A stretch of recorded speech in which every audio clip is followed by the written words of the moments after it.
আসসালামু আলাইকুম প্রিয় দর্শক, অন্য মঞ্চের আলাপচারিতায় আপনাদের সকলকে আমন্ত্রণ জানাচ্ছি। আসসালামু আলাইকুম, সবাইকে শুভেচ্ছা জানাচ্ছি। মাসুম মাহবুব।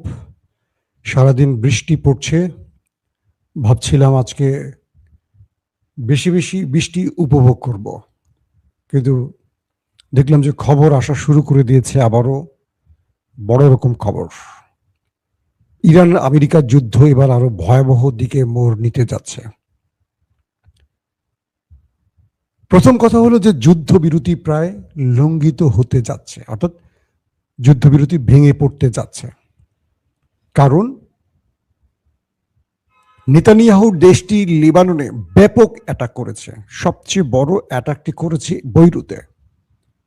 সেখানে প্রচুর মানুষ হতাহত হয়েছে এমন খবর আসতে শুরু করেছে। লেবাননের গণমাধ্যম আল মায়াদিনের যে তথ্য পেলাম, তাতে সংখ্যায় অনেক মানুষ আহত বা নিহত হয়েছে। প্রশ্ন হলো, ইরান যে 10টি শর্ত আমেরিকার হাতে তুলে দিল, সেখানে ইরাক, ইয়েমেন, গাজা এবং লেবাননের নামটি উল্লেখ ছিল যে এখানে আর কোনো হামলা করতে পারবে না, এবং এটার গ্রান্টার হয়েছিল পাকিস্তান। কিন্তু আমেরিকা পুরো বিষয়টিকে উল্টে দিল। ইসরায়েল লেবাননে ব্যাপক হামলা করে সেই শর্ত ভেঙে দিল। কয়েকটি সূত্র দাবি করছে লেবাননের যিনি সর্বোচ্চ নেতা, আগে ছিলেন হাসান নাসরুল্লাহ, তার স্থলাভিষিক্ত যিনি হয়েছেন নাইম কাসেম, তিনি শাহাদাত বরণ করেছেন। বিষয়টা বোঝার চেষ্টা করেন। যুদ্ধবিরতির পর হিজবুল্লাহর প্রধান, এটি ইসরায়েল দাবি করছে যে গত রাতে তারা যে হামলা করেছে সেখানে নাইম কাসেম তিনি মারা গেছেন। এখন পর্যন্ত এটি স্বীকার করেনি বা এটার বিষয়ে কিছু বলেনি হিজবুল্লাহ, তবে ধারণা করা হচ্ছে যে এটি সত্য হতে পারে। ইসরায়েল দাবি করেছে।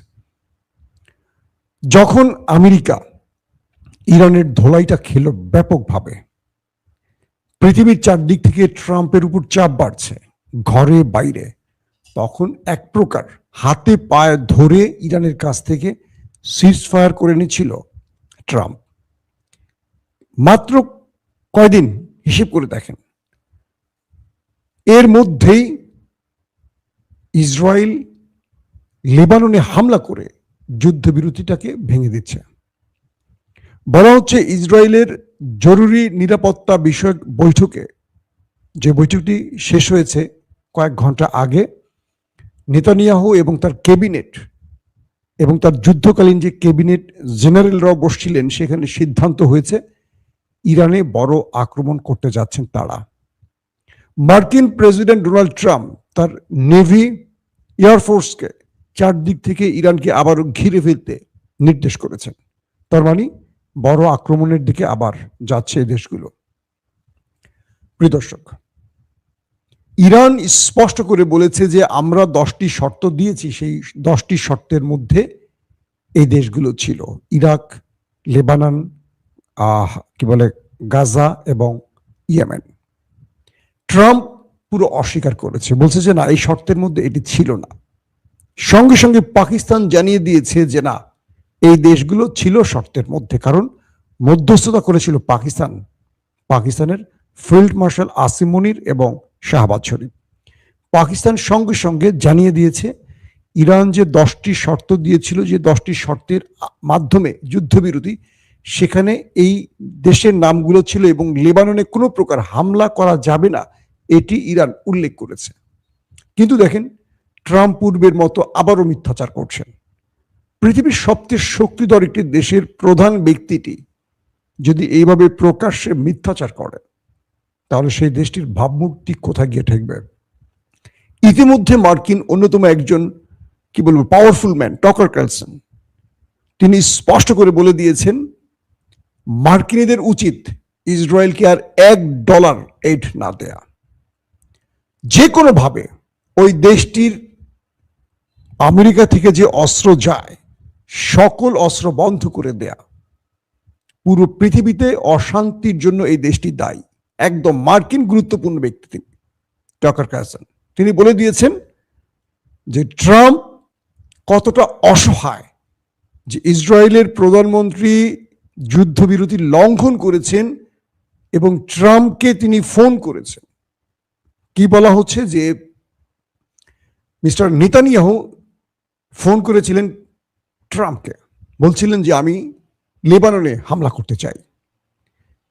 ট্রাম্প প্রথমে অনুমতি দেননি, তখন তাকে শাসিয়েছেন নেতানিয়াহু। ট্রাম্প তাকে অনুমতি দিলেন, তিনি বৈরুত সহ ব্যাপক অ্যাটাক করলেন, প্রচুর মানুষের প্রাণহানির ঘটনা ঘটল।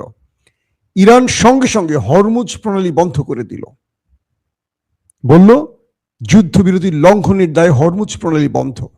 ট্রাম্প খেপে গিয়ে বললেন তাহলে আবারও যুদ্ধ শুরু, এবং এবার আমরা সবচেয়ে বড় হামলাটি করব ইরানে। কে বলছে? ট্রাম্প। কিন্তু ট্রাম্প নেতানিয়াহুকে থামাতে পারলেন না কেন? এটি নিয়ে মার্কিন যুক্তরাষ্ট্রের ভেতরে বাইরে ব্যাপক আলোচনা হচ্ছে যে ট্রাম্পের এমন কি গোপন জিনিস আছে ইসরায়েলের হাতে বা মোসাদের হাতে যে ইসরায়েল তাকে যেভাবে চালাবেন সেভাবে চলবেন।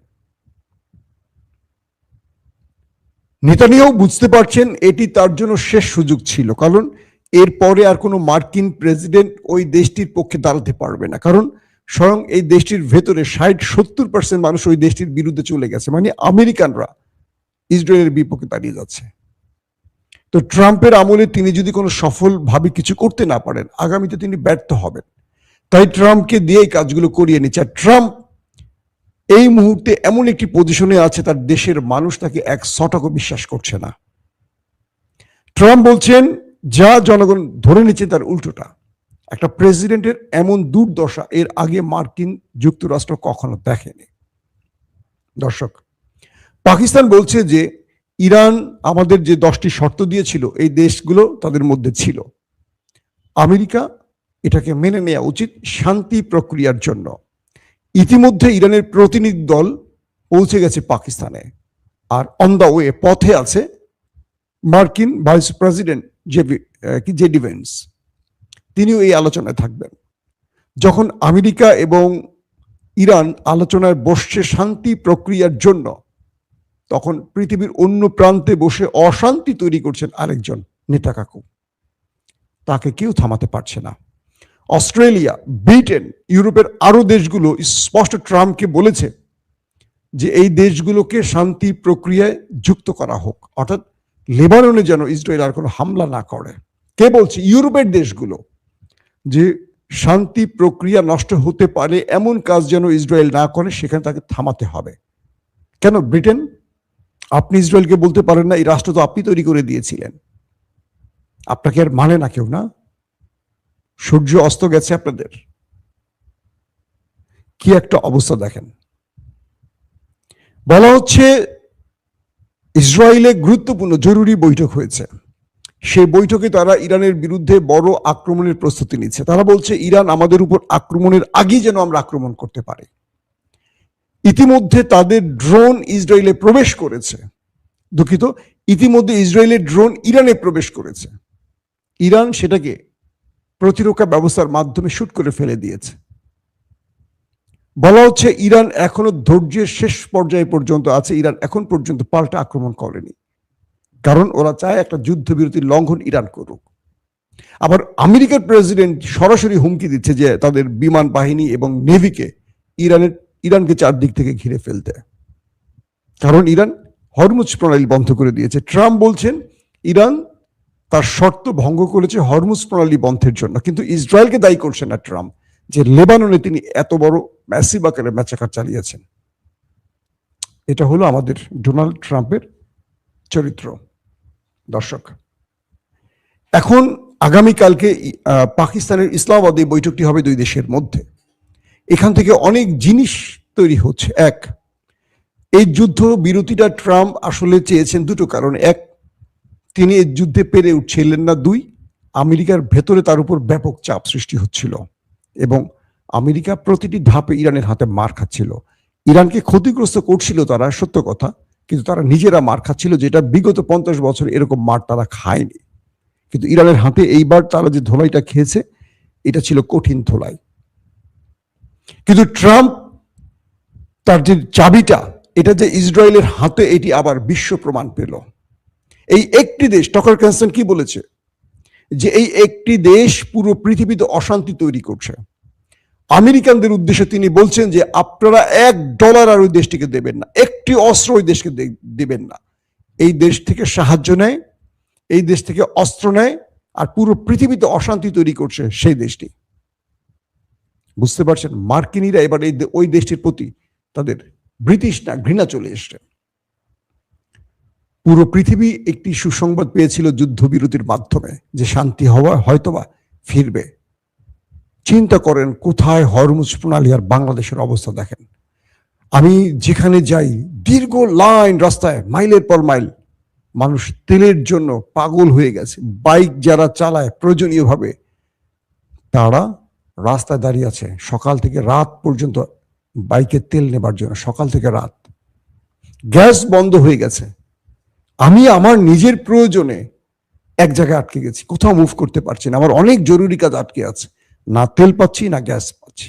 বহুদিন পর গ্যাস নিয়েছি গাড়িতে, এখন তেল নেওয়ার জন্য আমার প্রায় গ্যাস শেষ হয়ে যাচ্ছে। মানে যখনই খবর পাই পাম্পে তেল আসছে, আমার ড্রাইভার যায় তেল আনার জন্য। প্রতিদিন আমার কয় লিটার গ্যাস যায় বলেন এই তেল আনতে গিয়ে? গিয়ে দেখে বিশাল লাইন।